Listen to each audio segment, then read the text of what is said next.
সালাম আলাইকুম। ওয়ালাইকুম আসসালাম রহমতুল্লাহ বরকাত। জি, শেখ কলকাতা থেকে বলছি। বলেন। শেখ আমার আমার প্রশ্নটা হলো কিস্তি সম্পর্কে। হুম। কিস্তিতে কি কোনো জিনিস নেওয়া যাবে? কিছু হুম। আলেম বলতে নেওয়া যাবে না, কিছু আলেম কিস্তিতে। কিস্তি- কিস- কিস্তিতে। কিস্তিতে, হ্যাঁ হ্যাঁ। হ্যাঁ, কিছু আলেম কিস্তিতে কি বলছে হবে? নেওয়া হারাম। কোনো গাড়ি বা ফোন, ফ্রিজ, এইসব জিনিস কিছু আলেম বলছে যে নেওয়া যাবে না, হারাম।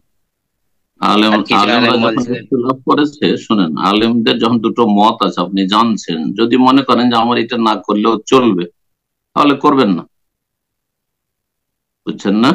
সৌদি আরবের অধিকাংশ ওলামারা কিস্তিতে গাড়ি নেওয়া জায়েজ বলেছেন, অল্প কিছু ওলামা না জায়েজ বলেছেন, আর কিছু ওলামা এই বিষয়ে চুপ থেকেছেন, নীরব, যে আমরা কোনো সিদ্ধান্ত দিতে পারছি না। এটা হচ্ছে হায়াত কেবারিল ওলামা, বড় ওলামাদের যেখানে যে আপনার ইয়ে রয়েছে, আহ, প্রতিষ্ঠান রয়েছে, হায়াত কেবারিল ওলামা, সেখানকার ফতোয়া। সুতরাং কিস্তিতে যদি মনে করেন যে আমার জন্য গাড়ি একটা নেওয়া জরুরি, আর আমি ক্যাশ দিয়ে নিতে পারবো না, বা নিলে আমাকে ইনকাম ট্যাক্সের বোঝা বহন করতে হবে, এই জুলমের শিকার হইতে হবে অন্য দেশগুলোতে, তাহলে আপনি কিস্তিতে নিতে পারেন। আর যদি মনে করেন যে কিছু ওলামারা যেহেতু এটাকে নাজায়েজ বলেছেন আর আমি সন্দেহ যাব না, সুতরাং করবো না, তাহলে ভালো করেন না, তাই।